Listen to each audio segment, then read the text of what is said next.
جلسه قبلی ما بینندگان عزیز پیرامون روایت چی بود؟ روایت کتاب تفسیر حضرت امام حسن عسکری علیه السلام.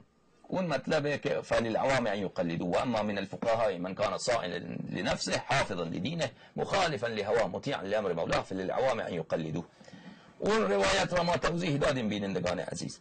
حالا یک بیننده یکی از علما از حوزه علمی قم یک نامه طولانی اینجا نوشته و اعتراض کرده که شما خوب جواب خوب این مطلب را بررسی نکردی و این روایت حرفشان اینه که دلالت بر و جواز تقلید دارد. نامه ایشان طولانیه و میگوید که باید همه این نامه را بخوانی و جواب بدی. بسم الله الرحمن الرحیم. الحمد لله رب العالمين الصلاة والسلام على رسول الله وآله أجمعين لا سيما مولانا بقية الله عجل الله تعالى فرجه الشريف واللعنة الدائمة على أعدائهم أجمعين من الآن إلى قيام يوم الدين. با سلام خدمت برادر بزرگوار آقای الله یاری. فایل 16 شوال را کاملا گوش کردم درباره روایت امام حسن عسکری علیه السلام. ببینید آنچه من معتقدم و فهمیدم را عرض میکنم. حضرت علی اصلاح بفرمایید یا اگر واقعا نکته در آن صحیح بود تایید بفرمایید. اساس فرمایش شما نسبت به این روایت این است که یک، تقلید در این روایت به معنای پیروی از فتوای مرجع تقلید نیست، بلکه همان معنای لغوی آن یعنی تبعیت و پیروی. دوم، فقیه هم منظور عالم به علم فقه نیست، بلکه منظور دینشناس و کسی است که آیات قرآن و روایات را که اساس اسلام تشیع هم همین است را بفهمد. فقه یعنی فهم عمیق نسبت به تمام دین و فقیه یعنی کسی که چنین فهمی داشته باشد. این کلامشان تا اینجا تقریبا درست، من موافقم که تقلید اولا بینندگان محترم حدیث مقبوله این حدیثه که در تفسیر امام حسن عسکری علیه السلام و کتاب احتجاج آمده از لحاظ سند یک کمی بله اشکال دارد، خصوصا طبق مبنای آقای خویی، آقای وحید خراسانی، آقای سیستانی که طبق مبنای اینا که اغلب روایات شیعه اصلا از حجیت ساقطه. بله طبق مبنای ما نه، این روایات معتبره. حالا بعضی از مسائلی که خیلی مهم هست و اهمیت دارد و شیعیان به آن مبتلا بودند، این مسائل اگر مستقلا در این کتاب مطرح بشود، کتاب تفسیر امام حسن عسکری علیه السلام، شاید به آن سخت استدلال کردن، اما به عنوان شاهد آوردن خیلی خوبه. اما چون این روایت را مرحوم طبرسی در کتاب احتجاج آورده و کتاب احتجاج خود ایشان میگوید در مقدمش که من روایاتی که همگیش مورد قبول شیعیان هست آورده ام، بله لذا این روایت از اون جهت خیلی تقویت می شود. خب اما طبق مبنای معاصرین خب این روایت از حجیت ساقطه. بله. بعد میگوید ببینید ما باید دو موضوع را از هم تفکیک کنیم، عملکرد مراجع را از اصل مرجعیت تفکیک کنیم. مرجع تقلید معصوم نیست و قول و فعل و تقریر او هم حجت نیست به ذاته، بلکه قول او صرفاً که از منبع وحی یعنی ثقلین باشد حجت است. در حقیقت قول فقیه حجت است لوصفه. کدام وصف؟ صفت اخذ الثقلین، یعنی قولی که چنین صفت داشته باشد از ثقلین باشد حجت است. حجت بودنش هم واضح است به خاطر الثقلین ولا غیر. خب این کلام باز کلام درستیه. قول فقیه یا غیر فقیه جانم، هر کسی که قول او از اهل بیت علیهم السلام گرفته باشد، یعنی امام صادق علیه السلام فرموده که فرض کنید فلان کار انجام دادنش واجب هست یا حرام هست یا مستحب هست، همین مطلب را یک کسی دیگر بگوید، یک مطلب یک آمریکایی بگوید، یک آفریقایی بگوید، ولی یک تاریخ شناس بگوید، یک ریشتراش بگوید، یک مجتهد بگوید، یک اصولی بگوید، یک عمری بگوید. این قول حقه، این قول حقه، گویندش هر کی باشد، چون این قول امام صادق علیه السلام. بله تا مادامی که این محرز هست که این قول امام صادق علیه السلام هست، این مطلب را BBC بگوید حقه، این مطلب را بله آقای شیخ مرتضی انصاری بگوید حقه، هر کی بگوید این مطلب حقه، لزومی ندارد فقیه باشد. اون مطلب حقه، اون گویندش هر کی باشد، اما به شرط این که موافق کلام اهل بیت علیهم السلام باشد. اما ما از کجا میدانیم موافق کلام اهل بیت علیهم السلام؟ مگر این که قبلا بدانیم که او کلام اهل بیت علیهم السلام. وقتی که بدانیم کلام اهل بیت علیهم السلام اینه، لذا اون گوینده این حرف را میزند او زیاد تأثیری نداره، چون ما قبلا این کلام را میدانیم حقه. و این گوینده هم که میگوید و تصدیق هم میکنیم که تو راست میگی، اما این مطلب رو ما سابق میدانستیم، لذا اون گفتن او ما را به یک مجهولی نمیرساند. اما کلام در اینجا هست و تقلید اصلا همینه. بینندگان عزیز، که کلام یک شخص به ذات حجت باشد، مع قطع نظر از این که ما کلام معصوم علیه السلام را بدانیم یا ندانیم. تقلید اصلا اینه، حجیت قول مفتی اینه. بله، شما تقلید مصطلح را اولا باید تعریف بکنید و اون تعریف مد نظر شما باشد و ما اون را ابطال میکنیم. نه این که بله یا مجتهدی یک کلام صحیح میگوید، کلام صحیح میگوید روی چشمان ما از قرآن و سنت میاد ثابت میکند که این حقه. خب اون که بله روی چشمان ما حرف در اینجا هست، یک مطلبی را میگوید نظر من اینه که این نماز باید این چنین باشد. خب ما که نمیدانیم که حرف او مطابق کلام اهل بیت علیهم السلام هست یا نیست، او میگه نظر من اینه، او روایت که نقل نمیکند. در اینجا بینندگان عزیز، آیا فی ذاتهی این قول ایشان برای ما واجب الاتباع مبرئ الذمه هست؟ قول او حجت هست یا نیست؟ حرف در اینجا هست. اهل بیت علیهم السلام قول هم هیچ کسی را این چنین حجت قرار نداده. اگر موافق کلام اهل بیت علیهم السلام بود حجته، اگر نبود حجت نیست. و این شرطش هم نیست که مرجع تقلید باشد، فقیه باشد. اگر یک کسی بیاید کلام او موافق کلام اهل بیت علیهم السلام، اصلا مرجع نیست، مجتهد نیست، یک روزخوانه، کلامش حق، ما تصدیق میکنیم. خب ایشان میگوید که مرجع تقلید معصوم نیست و قول و فعل او تقریر او هم حجت نیست بذاته، بلکه او صرفاً که از منبع وحی یعنی ثقلین باشد، بلکه قول او صرفاً که از منبع وحی یعنی ثقلین باشد حجت است. کاملا درسته. اگر ما بدانیم که قول او از منبع وحی، این حجت بلا شک. در حقیقت قول فقیه حجت است لوصفه. کدام وصف؟ یعنی صفت اخذ الثقلین، یعنی قولی که این چنین صفت داشته باشد، از ثقلین باشد، حجت است. حجت بودنش هم واضح است به خاطر ثقلین ولا غیر. این تقلید نیست جان من. این که شما میگویید که یک کس چیز را بدانیم که او موافق کلام اهل بیت علیهم السلام، او حجت باشد. ما میدانیم که این از اهل بیت علیهم السلام به ما رسیده. خب این بله، و شرطش هم نیست که او مرجع باشد، او طلبه مبتدی هم باشد. اگر کلام او صحیحه موافق اهل بیت علیهم السلام، اون کلام حق باید قبول کرد. نکته دیگر این که اصل بر این بوده است که اهل بیت علیهم السلام به عنوان جانشینان رسول خدا صلی الله علیه و آله محل مراجعه مردم باشند و مردم معارف دینشان را از آنها بگیرند. اما متاسفانه یک اصل یا یک جریان کثیف و نحس سقیفه به هم خورد و درب خانه اهل بیت علیهم السلام را بر روی مردم بسته بشد، تا الان که ما به مصیبت غیبت امام عصر ارواحنا فداه مبتلاییم. اینم کلام درست روی سر ما. لذا در این شرایط اضطراری، آنچه را که اهل بیت علیهم السلام برای شیعیان به خصوص در زمان غیبت علی حضرت ولی عصر ارواحنا فداه در نظر گرفته‌اند، همین بحث مرجعیت و تقلید است. یا شما اسمش را بگذارید فقاهت و تقلید، یا اصلا هر اسم دیگری را که می‌خواهید انتخاب بکنید. ما سر اسم نزاع نداریم. این حقیقم سر اسم نزاع ندارم، اگرچه اسمم مهمه. آدم نباید اسامی از پیش خود بگذاره. یک مطلبی اگر در کلام اهل بیت علیهم السلام یک اسمی برایش آمده، همون اسم را انتخاب بکنه.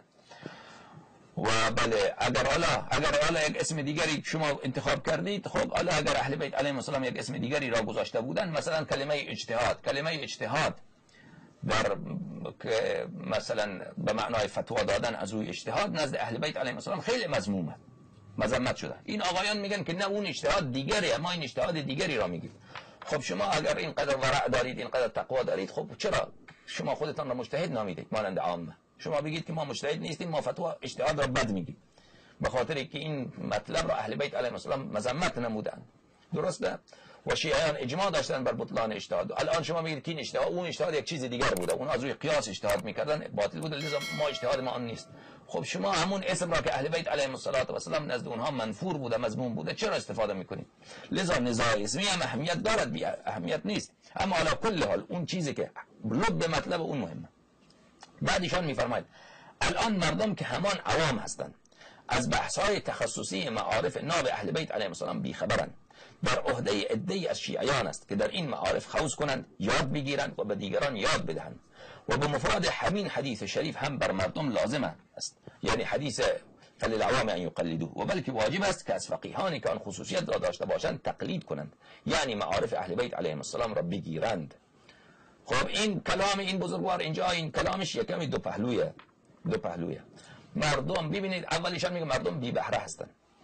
تمام مردم بی بهره نیستن جانم، حوزه علمی هم بی بهره‌اند. همون حوزه علمی قومی که شما تشریف دارید در همونجا درس عرفان، درس فلسفه گفته می شود. کلام اهل بیت علیهم السلام حتی در درس خارج محجور، احادیث اهل بیت علیهم السلام حتی بین مراجع محجور و متروک. همون مراجعی که شما به اونها خیلی مینازید نسبت به احادیث اهل بیت علیهم السلام خیلی ناآشنا و خیلی غریب هستن نسبت به آن. بله این تنها بین مردم نیست. اما این که میگویید عده مردم برن تخصص یاد بگیرن و بعد مردم از اونها تقلید کنند، بله این مطلب اگر منظورتان اینه که اینها برن یاد بگیرن، این را برای مردم نقل کنند، بیان بکنند تا مردم هم کلام اهل بیت علیهم السلام را یاد بگیرن، کلام کاملا کلام درستیه. اگر منظورتان اینه که اینها برن کلام اهل بیت علیهم السلام را یاد بگیرن، بعد هزار تا چرت و چرند دیگر را هم در کنارش با اون یاد بگیرن، بعد اینها را با هم قاطی بکنن، بعد اظهار نظر بکنن و مردم اون اظهار نظر اینها را دین خدا قرار بدهند، این را ما قبول نداریم. این همون تقلید و اجتهاد باطله. حال حضرت عالی میفرمایید تا مادامی که قول اینها را ما نفهمیدیم که موافق اهل بیت علیهم السلام هست نمیتوانیم اخذ کنیم. سوال: مرجع تقلید اگر فتوا بدهد بر اساس نظر و رأی اهل بیت علیهم السلام و عوام قبول کنند این چه اشکالی دارد و چرا تقلید نباشد؟ حضرت علی میفرمایید اگر معلوم باشد موافق کلام اهل بیت هست حرفی نیست که باید قبول کنند، اما فی نفسی حجیتی ندارد. بعدشان سوال دیگری کرده: مرجع تقلید اگر فتوا بدهد بر اساس نظر و رأی اهل بیت علیهم السلام و عوام قبول کنند این چه اشکالی دارد؟ بینندگان عزیز، مرجع تقلید وقتی که میگوید که من میگویم این واجب هست، بر این واجب هست، اون نظر خود را میگوید. او اگر شما 100% یقین داری که او کلام اهل بیت علیهم السلام را نقل میکنند، بینندگان عزیز این لزومی نداره مرجع تقلید باشد، طلبه فسقلی باشد، دانشجوی دانشگاه تهران باشد، استاد دانشگاه تهران باشد، هر کسی که شما میدانید کلام او کلام اهل بیت علیهم السلام، کلام امیرالمؤمنین علیه السلام، لعنت بر اون کسی که او را قبول نکند. متوجه هستید؟ اگر میدانید حرف در اینجاست که اون نظر خود را میگوید، او که نمیگه که این اهل بیت علیهم السلام گفته، او میگه نظر من اینه. آیا نظر این که ما نمیدانیم این موافق کلام اهل بیت علیهم السلام هست یا نیست، این را عقلا از لحاظ عقل بینندگان عزیز که عقل حکم بکند که ما متعبد باشیم که حتما باید پیروی بکنیم، عقل که چنین حکمی ندارد، فطرت چنین حکمی ندارد، درسته؟ که این یک شیء بدیهی باشد که حالا بحث بداهت عقل میرسیم به تعبد شرعی. یک چیز را ما نمیدانیم، مثلا نماز صبح 2 رکعت یا 4 رکعت، خب این را عقل حکمی ندارد که شما 2 رکعت نماز بخوان یا 20 رکعت نماز بخوان نماز صبح. این مجبوره که به شرع مراجعه بکنه، این تعبد شرعی، این بستگی دارد به سماع به شنیدن از اهل بیت علیهم السلام. بینندگان عزیز، حالا در بحث پیروی از مرجع آیا کلام او فی نفسی حجیت دارد، بحث ما در امینه که شرعا همچین تعبدی در کار نیست، شرعا کلام اینها هیچ گونه حجیتی ندارد، حجیت مال اهل بیت علیهم السلام. کسی که ادعا میکند که کلام مراجع فی نفسه حجیت دارد، خب بفرمایید نشان بدید اون دلیلش را، ما اینجا نشستیم. خب میگوید حضرت عالی میفرمایید که اگر معلوم باشد موافق کلام اهل بیت علیهم السلام حرفی نیست که باید قبول کنند، اما فی نفسی حجیتی ندارد. سوال: یک فرد کشاورز عامی، کارگر، دکتر، مهندس، نجار، نانوا، بقال، آهنگر از کجا میخواهد بفهمد که این قول آقای فقیه موافق کلام اهل بیت علیهم السلام هست یا نه؟ بله، مثل این که بگوییم قول دکتر تا زمانی حجت است که موافق با منابع اصیل لعلم پزشکی باشد و باید این موافقت احراز شود تا بتوانیم تبعیت بکنیم. فرد مریض که اطلاعی از علم پزشکی ندارد از کجا میخواهد تشخیص بدهد؟ اگر اهل تشخیص بود و میتوانست این قول آقای دکتر را یا فقیه را یا با منبع اصلی آن بسنجد و صحت سقم آن را بفهمد که به نیاز از مراجعه بود. بله، حضرت عالی میفرمایید از کجا این آقا حجت است؟ خیلی خوب، این جوابش را بدم بینندگان عزیز. میگه این چیزی که شما میگی این ناشدنیه. مردم از کجا بفهمند که این موافق واقع هست، موافق کلام اهل بیت علیهم السلام هست یا نیست؟ خب بینندگان عزیز، این یک اشکال نقضیه، این اشکال حلی نیست.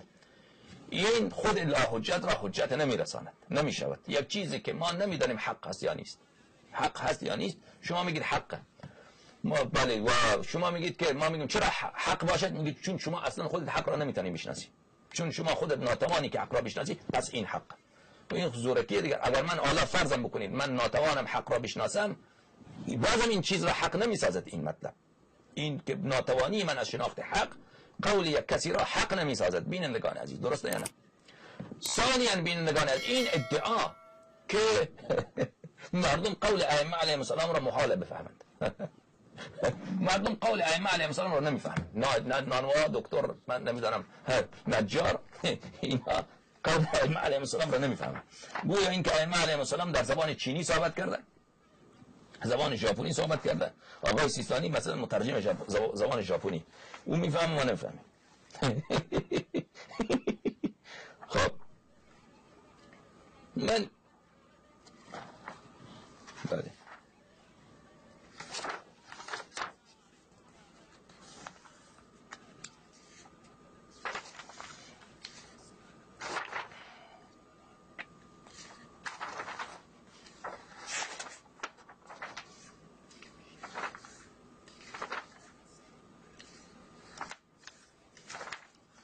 میخواستم یک حدیث براتون بخوانم.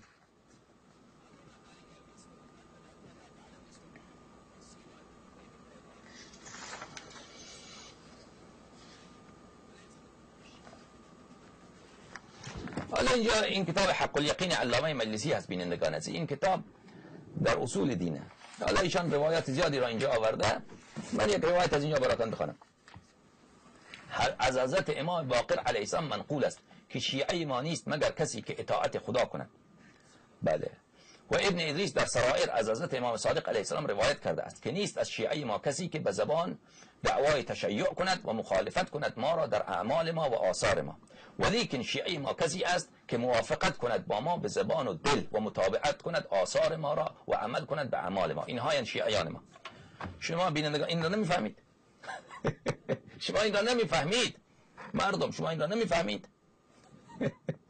شما ما کلام علما را میفهمیم، کلام مراجع را میفهمیم، کلام ائمه اطهار علیهم السلام را نمیفهمیم. مردم نمیفهم. از کجا بفهمند؟ خب به خاطر فعلا مردم نمیفهمند کلام ائمه علیهم السلام را، چون اصلا علمای بزرگوار از 1000 سال به این طرف چوب بردن، چکش بردن، میخ بردن، تخته بردن. در خانه اهل بیت علیهم السلام را اینقدر میخ زدن، اینقدر چکش زدن، اینقدر تخته زدن که دیگر شیعیان راه ندارن به سوی اهل بیت علیهم السلام. حتی خود علما مأنوس با کلام اهل بیت علیهم السلام نیستن. مردم اگر برادر بزرگوار ایشان این فقط رفته یک سخنرانی را گوش کرده، یک سخنرانی مرا آمده یک نامه نوشته به طول یک تومار، بر من این همه اشکالات را میکرد. من به ایشان گفتم که شما برو تمام حرفای مرا گوش کن، اون وقت اعتراض بکن، چون من این اشکال را خیلی زیاد جواب دادم. ببینید این حرف که مردم کلام اهل بیت علیهم السلام را نمیفهمند، این هم درسته هم باطله. از یک لحاظ درسته چون مردم که علما خودشان اصلا انسی با کلام ائمه علیهم السلام ندارن، چون کلام اهل بیت علیهم السلام نه بین مردم خوانده می شود، نه بین مردم تدریس می شود، نه در حوزه علمیه تدریس می شود و نه در حوزه علمیه شرح داده می شود. حتی در همون درس خارجش بله متنش متن عروه هست و حاشیه‌اش اقوال علما هست و حاشیه‌اش کلام ائمه طاهرین علیهم السلام هست، یک مقدار اون هم خیلی سرسری که اغلب اونا در همون هم لنگن که خوب نمیفهمن. و این بینندگان لذا که بله وقتی که آدم یک چیز را مراجعه نکند، او را یاد نداشته باشد، واضح و آشکاره که کسی او را نمیفهمد. در بین عوام شیعه هم وقتی که علما کتب حدیث را ترجمه نمیکنند، کتب حدیث را شرح نمیدهند، کتب حدیث را درس نمیدهند، احکام را از روی توضیح المسائل میگویند، احکام را از روی وسائل شیعه نمیگویند، از روی من لا يحضره الفقيه نمیگویند، از روی روضة المتقین نمیگویند. خب معلومه که مردم بلد نیستن، نه دانشگاهی بلده، نه نجار بلده، نه نانوا بلده. اما اگر مردم بیان میکرد، اگر علما بیان میکردن، این مطلب خیلی قابل فهم بود و قابل بیان بود. ببینید دوستان عزیز، من این مطلب را از کتاب شریف شهید ثانی برای شما نشان بدم.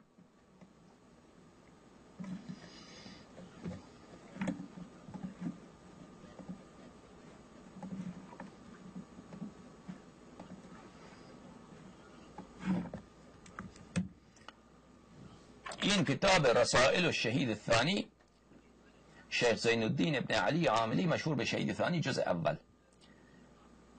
در این کتاب در صفحه 33 این کتاب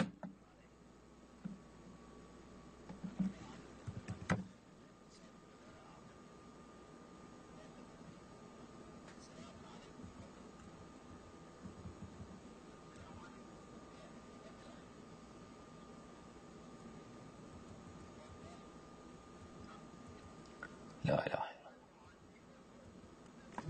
الله. یه لحظه بینندگان عزیز من مطلب رو براتون پیدا کنم.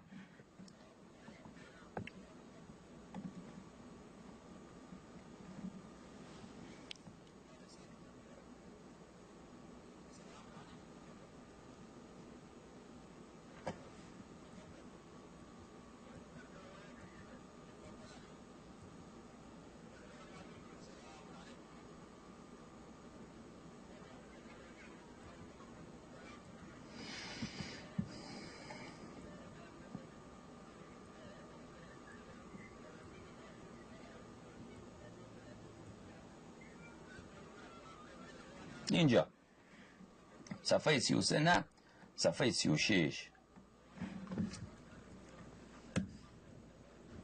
مرحوم شهید ثانی از این که علما به احادیث و روایت مراجعه نمی کنند تا فقاهت در دین پیدا بکنند شکایت می کند. می گوید که و توهمهم انه من المراتب التي دون بلوغها خرط القطار. میگم مردم فکر میکنن و از علما شکایت میکنن که رسیدن به این که آدم کلام اهل بیت علیهم السلام را بفهمد این یک مرتبه خیلی عالیه.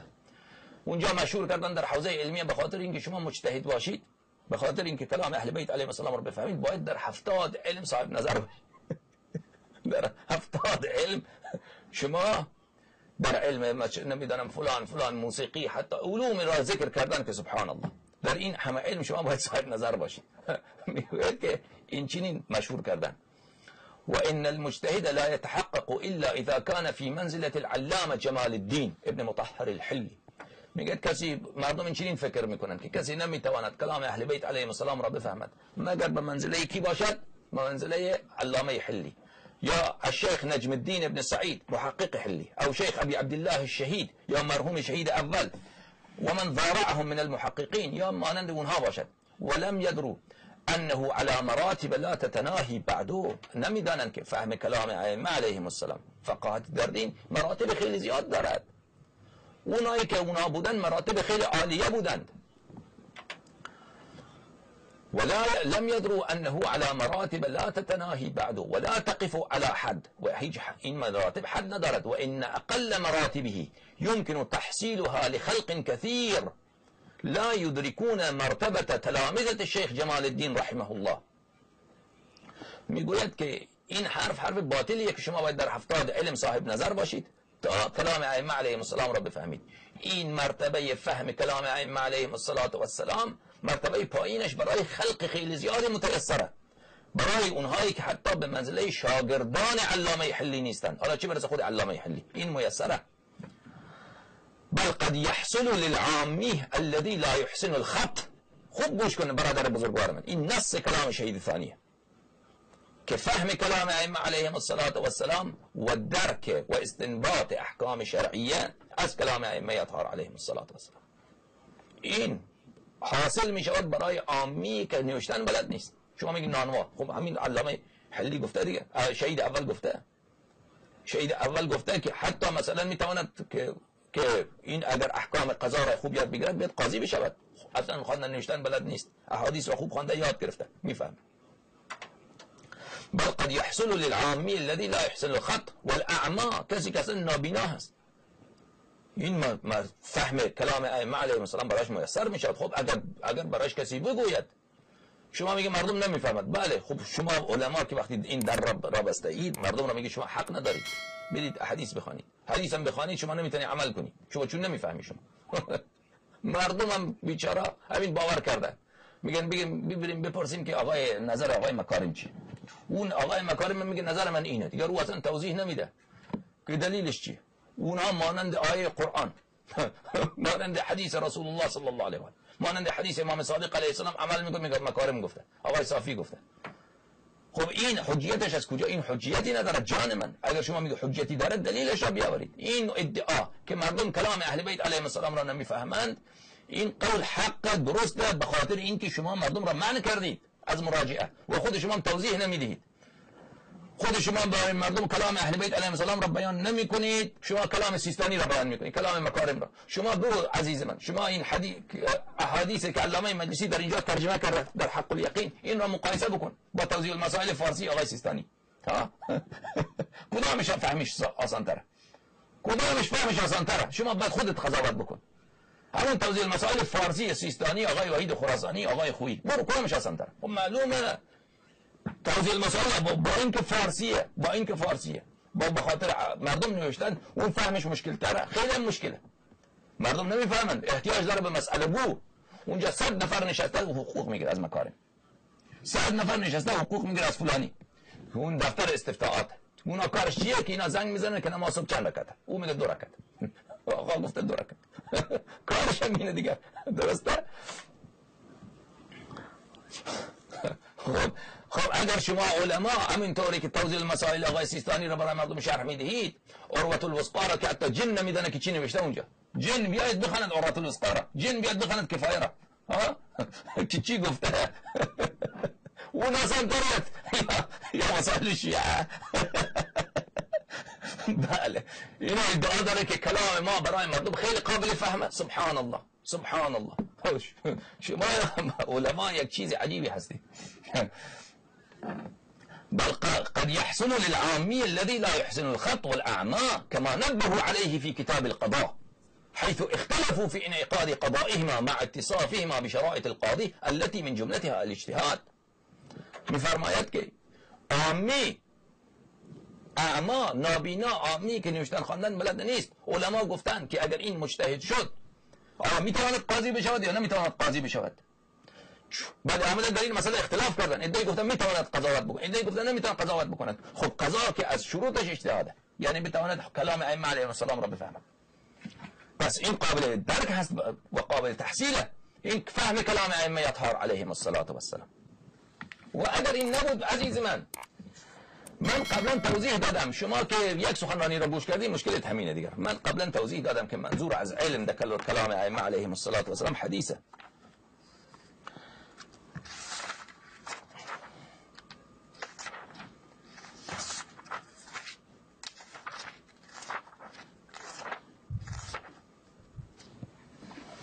این حدیث را ببین، معروف مشهور فریقان روایت کرده از رسول خدا صلی الله علیه و آله و سلم، کتاب کافی فضل العلم جلد اول صفحه 30.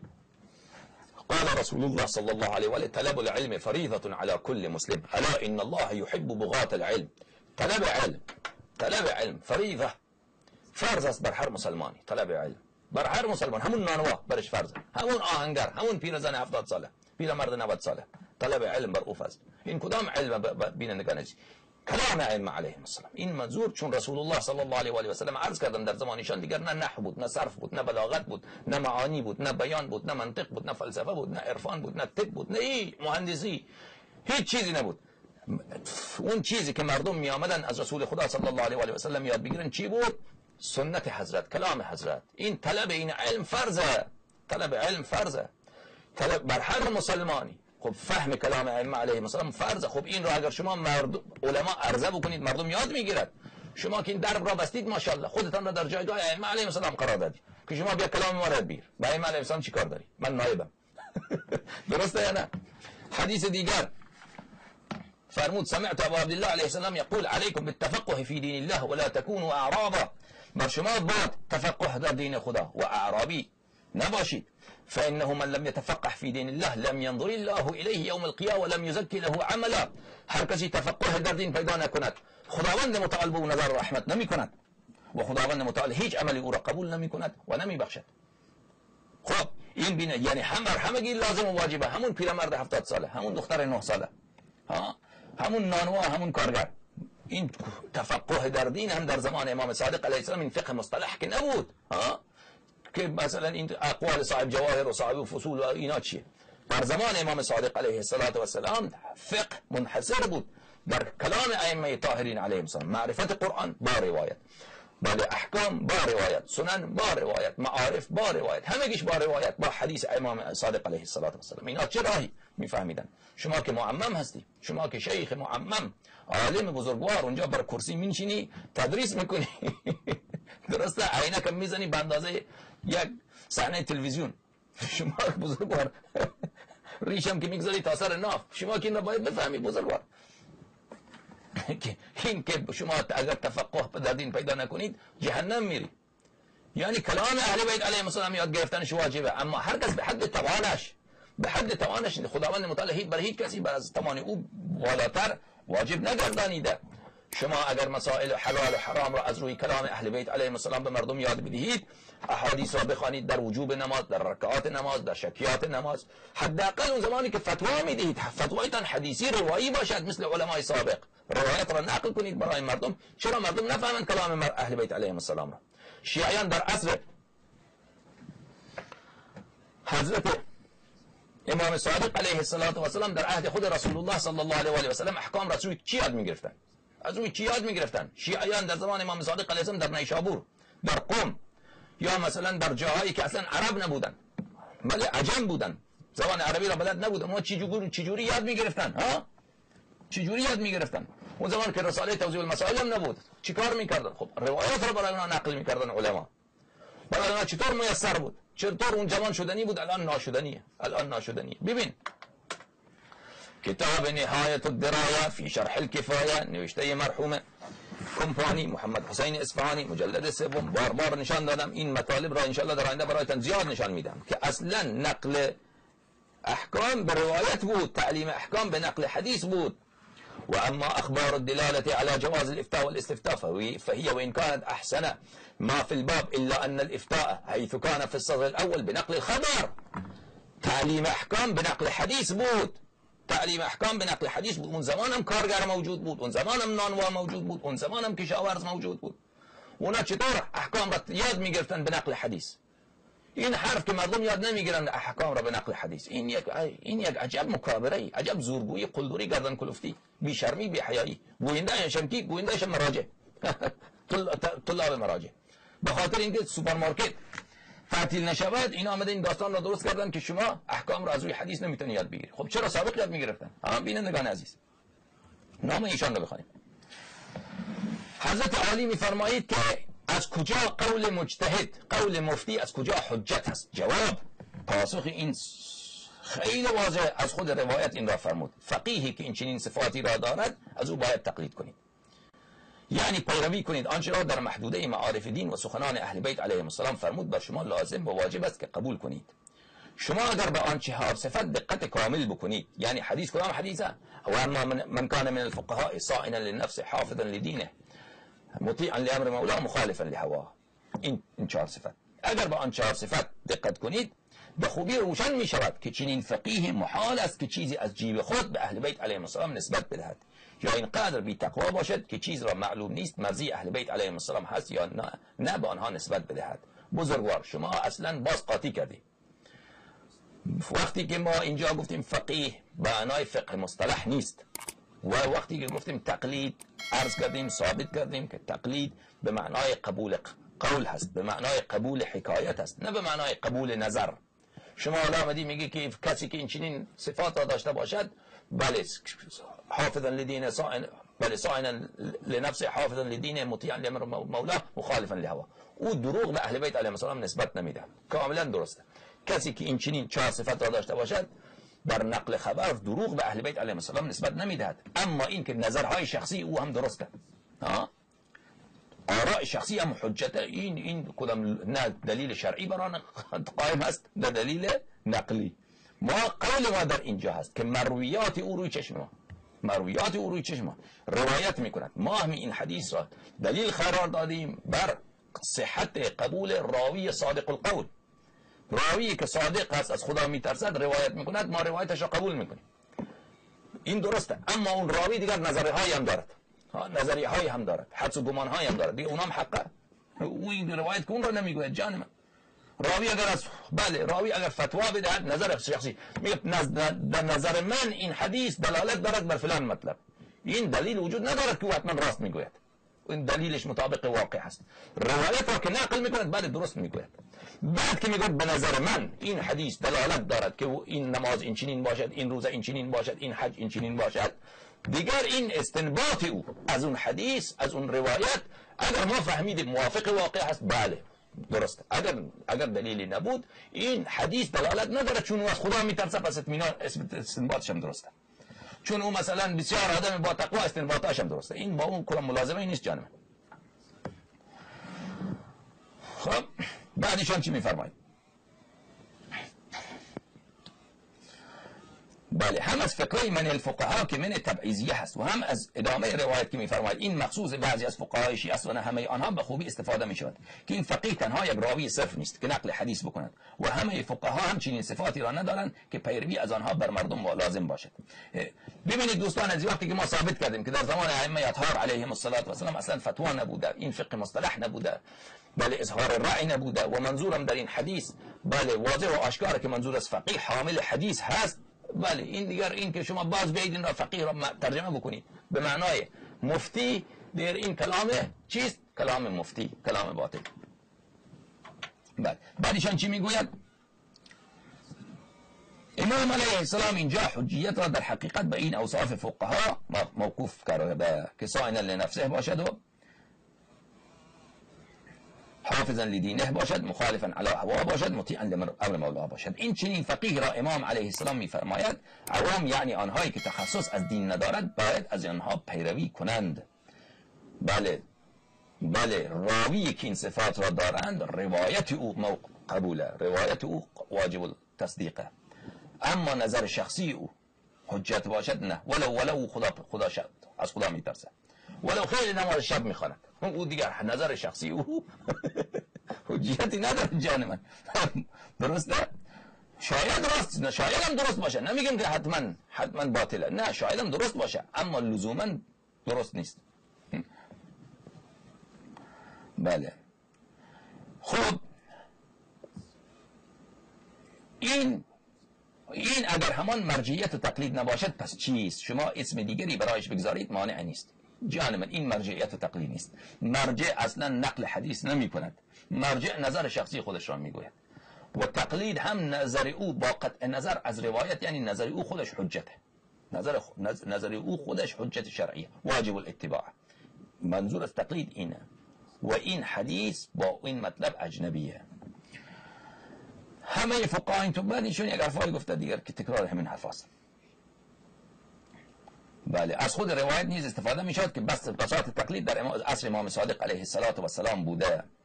مثلا روایت ابان ابن تغلب، خب برادر بزرگ ایشان یک حرفایی گفته که بله من اون حرفا را سابقا ابطال کردم، دیگر وقت شما عزیزان را نمیگیرم.